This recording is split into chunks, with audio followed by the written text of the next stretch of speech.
Hello guys! Nakain ba kayo ng saluyot? So ayan, for today's video, magluluto tayo ng saluyot guys at lalagyan natin siya ng mackerel. So ayan guys, nabili ko nga pala yan dito sa kanto namin dahil nagkikrave ako sa saluyot. Namimiss ko na kasing kumain yan. Sino-sino dito ang gusto nito at sino-sino dito ang ayaw ng saluyot dahil napakadulas. So guys, itong ating saluyot ay napakasustansya niyan. Kahit saan kayo magpunta, marami niyan. Kahit sa bukid, kahit sa ang lugar, kahit sa palayan, kahit saan yan tumutubo. Pero guys, dahil yan, sa simpleng gulay na yan, marami ka ng masustansyang makukuha dyan. So ayan guys, magluluto na tayo at syempre hinanda ko na lahat ng mga sangkap. So ayan guys, madali lang magluto niyan, gisa-gisa ka lang at pagsamasamahin mo lang yung mga sangkap na yan, syempre. At syempre yan guys, titimplahan mo lang yan at ilalagay mo lang yung saluyot.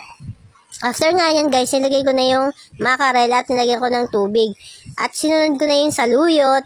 Napakasarap niyan, patis, magic sarap at paminta lang ang tinimpla ko dyan guys. At syempre, hindi na tayo naglalagay ng bechin. At yung tira-tira naming isda kagabi, ayan, nilagay ko na rin pampalasa yan guys para tipid tayo at mas masarap. So ayan, tapos na, napakasarap. Wow! Let's eat!